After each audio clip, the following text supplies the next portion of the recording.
Ben from InterNACHI, and we're in Idaho, in the mountains, taking a look at this house behind me, and we're gonna see if there are any problems with the house. Gonna check out a few systems. So come along with me and we'll take a look. Every home should be inspected to make sure that the home is safe, that it's functioning, and that it's healthy. So let's inspect this house. In Idaho right now, there's a fire about 9 miles away and they're working on it. So fire mitigation around a house in certain areas is very important. And in this house, we have some vegetation growing in close proximity around the entire structure. We also have dead vegetation as well, like the tree behind me. It's close to the house. There's some dead parts. And again, fire mitigation is very important. It's not just about the materials being used on the house, but also managing what's going around the house, on the land. And when I look around a house on a mountainside, I'm looking at structural issues, like there's a large concrete retaining wall. So the hillside is here, driveway is there, parking area, and then the structure itself. Got a hot tub there. And looking at how the ground slopes.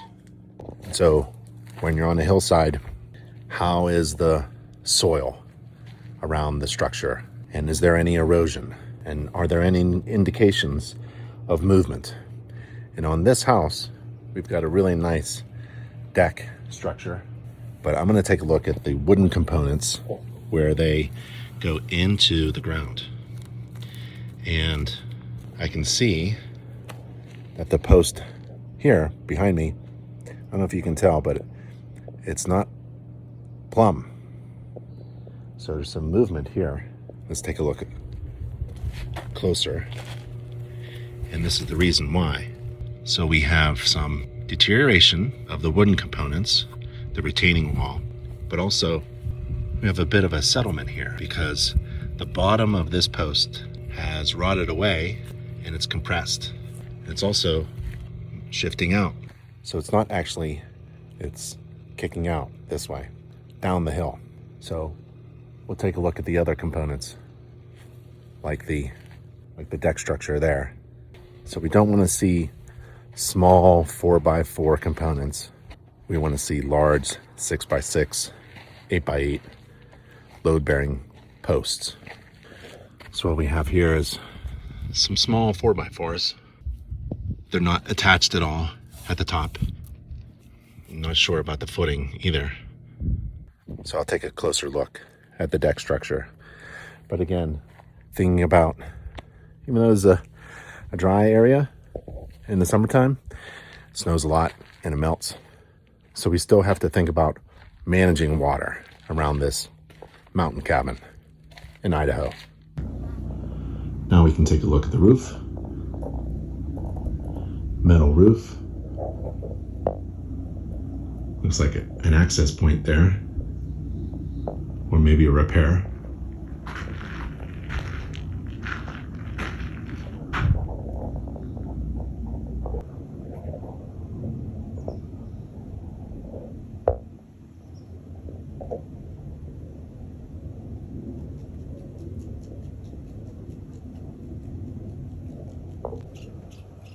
So from the ground, I can see the boot or the flashing around the main sewer vent pipe. It's not the best. And there are some pieces that go underneath the metal roof along the ridge. They're starting to slide and come apart.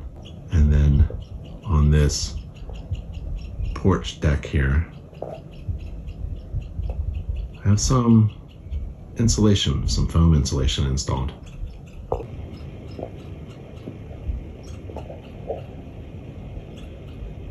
Sometimes I just can't figure out what's going on, and that's a good time to ask my client, to ask the seller or the occupant what's going on. So I see a lot of foam being installed at the rafter tails and at the edge.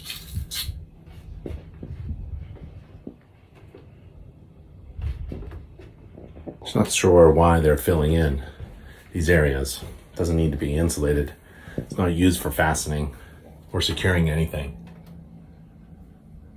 And I would say it's not supporting anything. It's not even done well.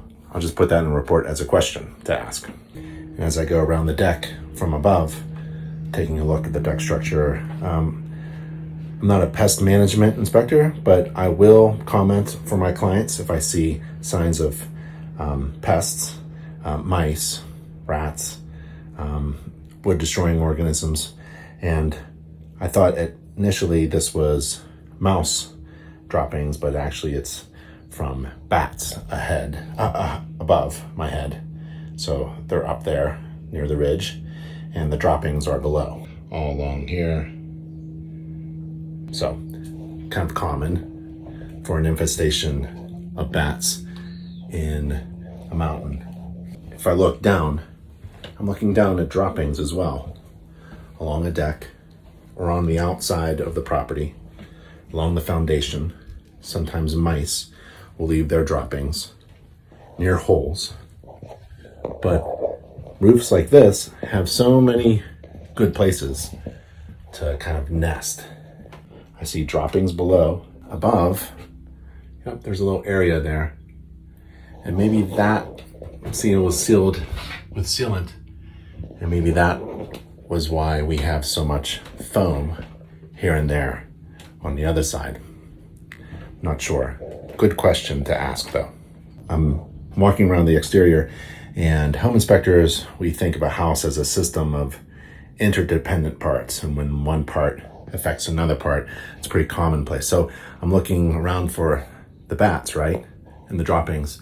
And I'm also looking at the structure of the roof. And so above my head here, you can see there are no gutters on the house. And that's just fine. It's a mountain house. Can't really have gutters with 3 feet of snow, but you still have to manage water. And so we have water coming down off the roof onto this, and it's kind of damaging the wooden components here. And this is the rafter tail of the roof. But right here is my concern. This is the beam that holds a lot of weight. It's starting to rot at the top, rot to the touch. I don't even need to probe it with my screwdriver or anything.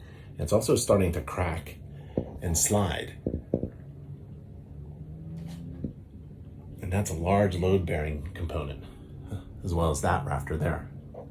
So it comes down, and if you follow the load-bearing path all the way down to the deck, this load-bearing component is a little soft on the bottom. So this has some wood rot as well, you can see, but it's also resting on the deck, the plastic deck composite flooring. It's not what we want to see. So I'll take a look below this and see where this goes.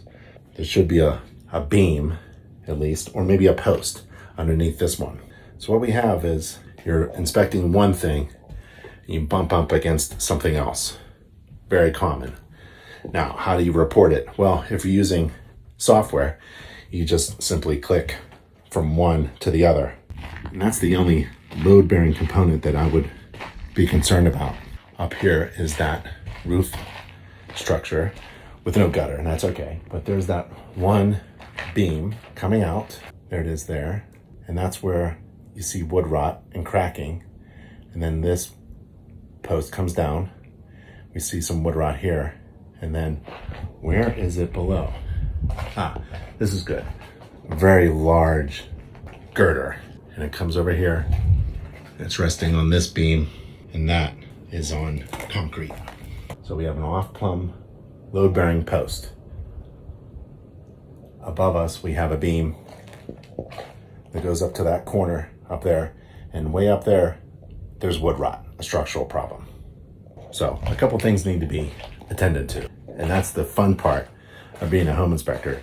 When you're inspecting a house like this, I'm going around the house, inspecting all the systems all at once, but sometimes I bump into other systems.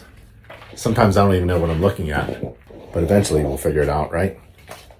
All we want is that the structural components that I observe, that I consider to be material defects, I want those in the report for my client. That's my goal. underneath the deck, what can you see? Like every other joist is new. It's been repaired, right? So this is a replacement joist, or a new one actually, and that's the original one, and it's been sistered because it's probably rotten. And then they added this one with some joist hangers. There's the original one with the sister on it because it probably would rot. So every other one, the original one was too far apart. That's 24 inches. Got water damage, so they're trying to repair things. So that's why I'm seeing new things and old things.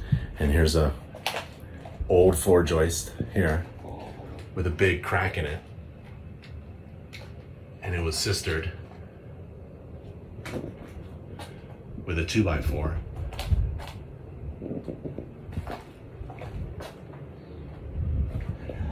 Really don't like to see the sistering of floor joists with only 2x4s. I'm not sure what the original problem was.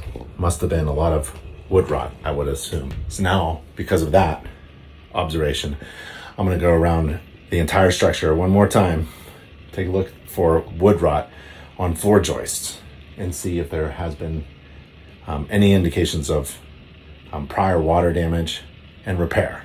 And then we're gonna ask the client to ask the seller or the occupant about the deck and any repairs that have been made in the past. Back at the deck again. I'm looking at the ledger board area. I see the original joists go through the ledger board. So I don't know what's on the inside. Maybe they thought of a cantilever kind of effect or something where the original floor joist comes out and they repaired it with these new ones. Can't really comment on things I can't see, but I do have a ledger board on a deck. So I'm gonna go up here and take a look, right? And I wanna see flashing. I don't see flashing here. I know I have a concrete structure, concrete block CMU, concrete masonry units. They go up. Are the original floor joists of the deck resting on top? Is there flashing above? Ledger board flashing is really important. So let's just go up right now and take a look for ledger board flashing. Now, as a home inspector, I feel like I've got some really good information for my clients. That's my goal, I have several goals, but one of them essentially is giving my clients information that they need to make a smart decision. All right, now it's the story of the deck is starting to come through. I think there was a lot of repair on this deck, okay? Because look, we've got the newer plastic floorboards, right? The boards have been replaced. The railings have been replaced, totally new. And this is the original. It was wooden, right? And they cut it there and they replaced a lot of things. That's why this is all new, right? Now, ledger board flashing needs to be along there. How do you get to see it? That's why we wear knee pads. Let's see what's going on. The ledger board flashing. Can you see that? Let me tilt it a little bit. Don't get dizzy. There's no ledger board flashing. And right there is OSB, right? OSB, OSB, OSB. So, and there's OSB edge, right? So there's no ledger board flashing. This is a ledger board on OSB. There aren't not even any, felt paper, nothing, no house wrap, nothing. So I'm a little concerned about water here, right? Water on the deck going to this ledger board and deteriorating it. And it's just like that all the way down. There's no ledger board flashing at all. So they're repairing it, but they missed one critical component. At the ledger board of a deck, there has to be flashing, ledger board flashing, metal flashing, kicking out, diverting out that water from where the house is so that water doesn't go in there. And that is OSB. Information, just telling the story of the house, has to be fixed. There's been some repair in the past to the deck. More repair is needed. That's the story. Not trying to kill any deals here. Just making sure. There's a loose board. No big deal. There's another loose board down there, right? You can see a bit of a trip hazard right there. And then there's the original, right? So there's the original. I don't know why they kept this 20 feet, 30 feet of old board, but okay, that's the story of the deck. So if you've been here for a while, walking around a couple times, trying to figure things out, seeing indications of this, indications of that, even commenting on, you know, fire hazards, mitigation, never store wood up against the house, right? Got some concerns with the deck. It isn't cosmetic, it's structural stuff. A load-bearing beam, a load-bearing post, floor joists, flashing, rot. All this is really good information. This is why you get a home inspection. Every home should be inspected. Every deck especially should be inspected by a certified home inspector. All right, let's take a look around at the rest of the stuff. Water management, mountain home in Idaho. It's really about snow melt. See the siding? There's no clearance between the ground and the wooden siding. And I can tell that right there is the floor of the house. So we're at floor level right here. And the siding is right there. There's no clearance. You know, 6, 8 inches up, that'd be great. It's even worse than that. You got some gardening planting going on. A big pile of dirt up against the wooden siding, which is now above the floor, interior room of the floor here. So water management, no matter where you are, every home has to manage water, even in a dry area. Underground propane tank, take a look at. And then we've got shut-off valve, pressure regulator, and then we got this black iron stuff. It's not supported, so I got one support strap here, and then 20 feet down there, I got another one, and then it goes up. And so you gotta support your fuel lines. Overhead electrical line coming from utility pole, coming down the mountain, and then it goes across, and it's within reach of that openable window right there.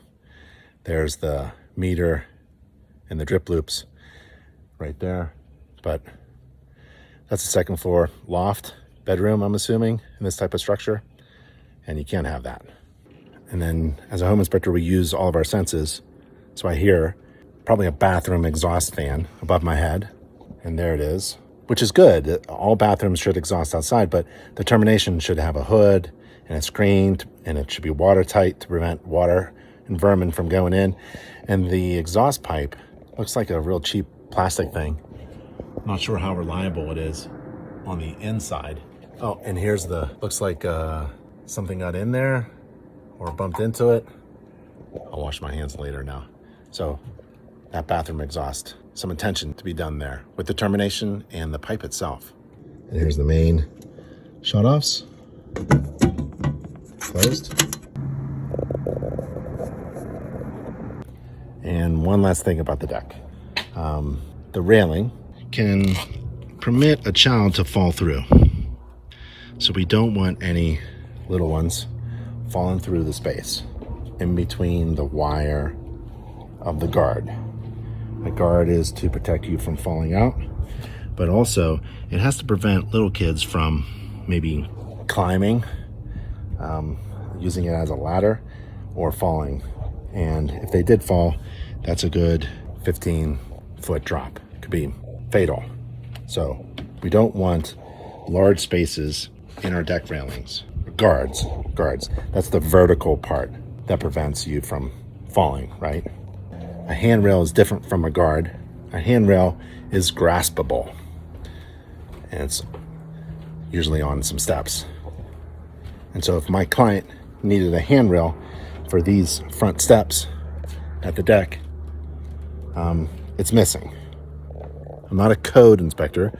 Code will say that you have to have 4 or more risers before a requirement of a handrail. But I'm a home inspector, thank goodness.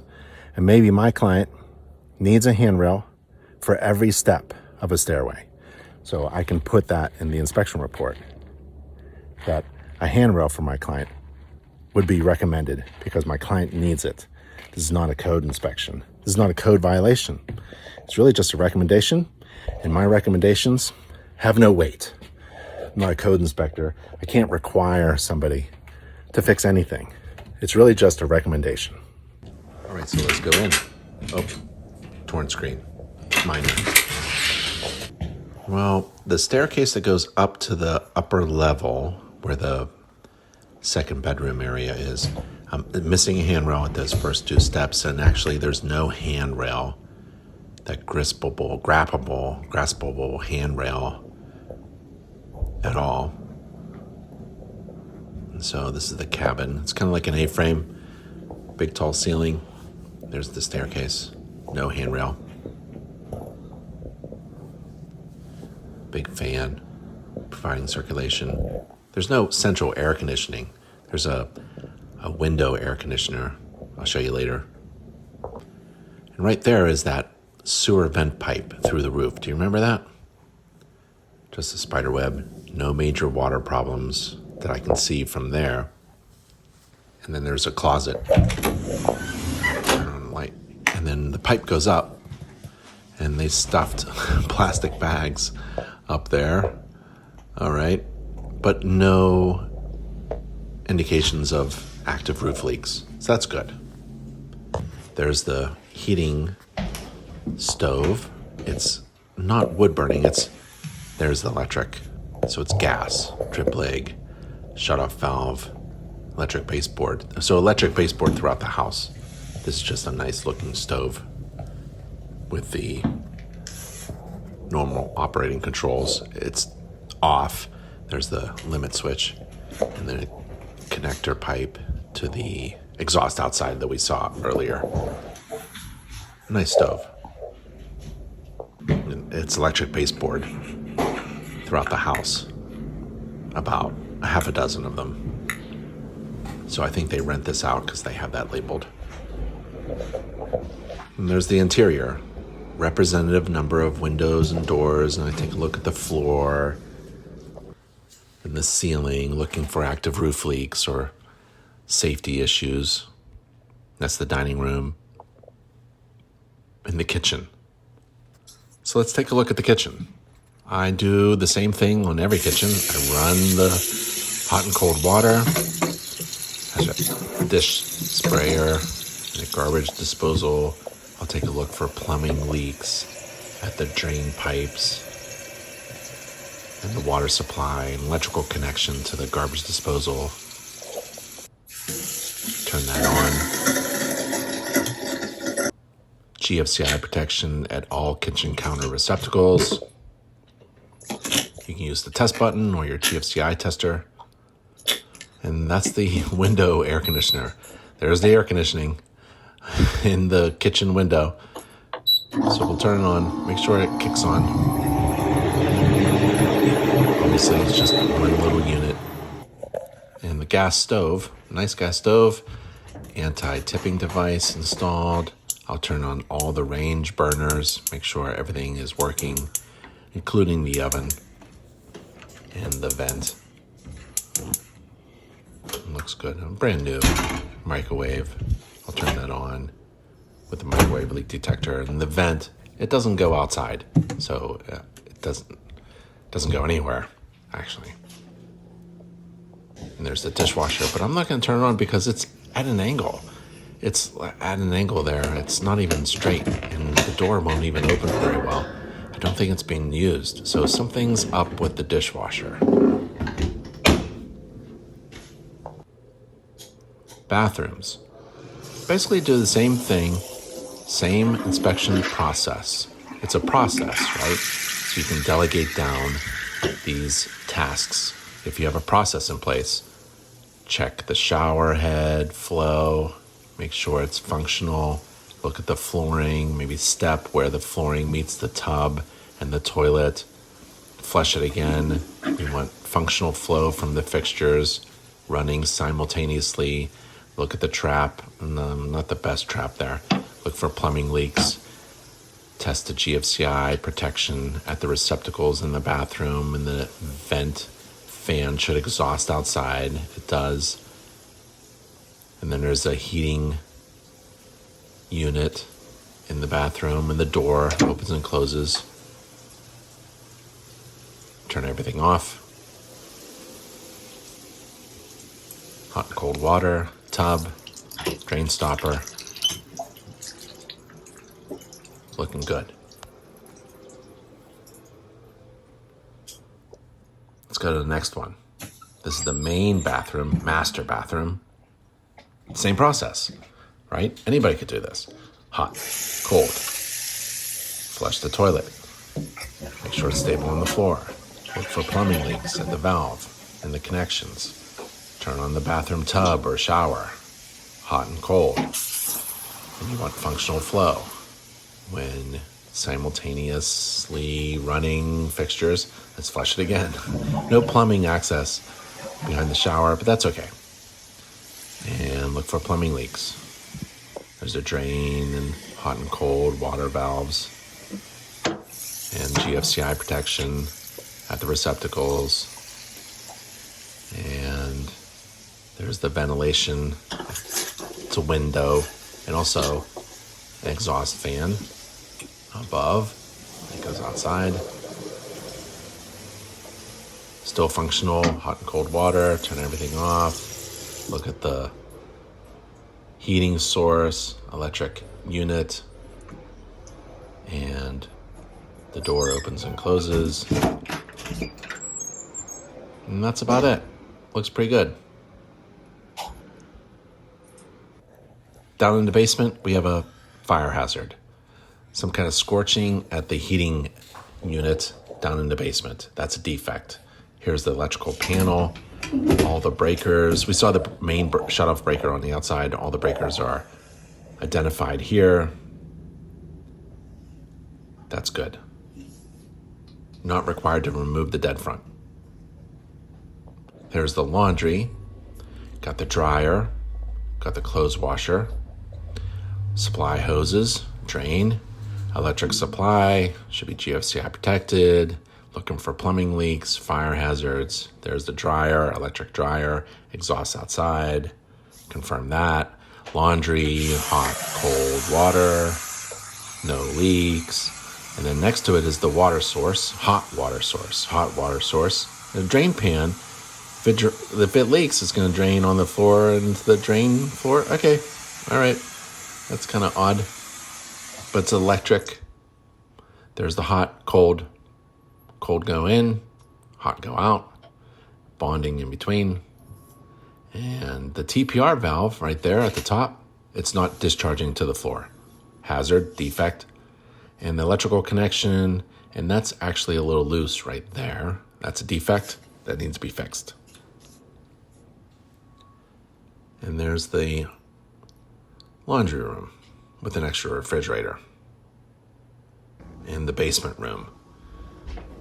And just like all interior rooms, we look for representative number of doors and windows and receptacles, and look for handrails, and look at the light fixtures and watermarks in the ceiling, representative number of light fixtures. So good. All right, well, that was fun. We did a home inspection in Idaho, in the mountains. And we found some good stuff to communicate to our client about the condition of the home.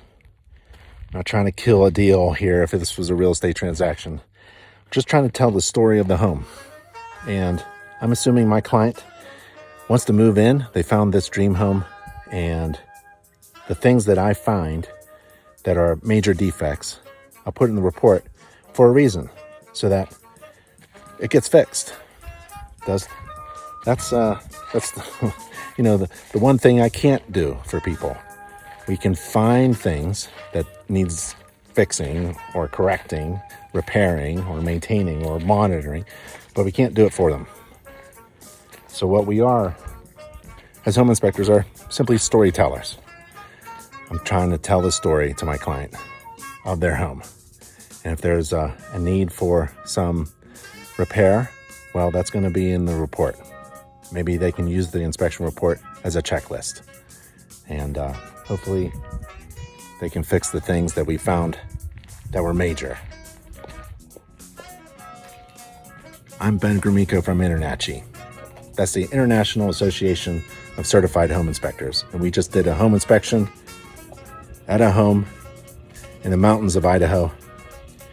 every home should be inspected by a certified home inspector so that we can keep our homes safe, functioning, healthy, and well maintained.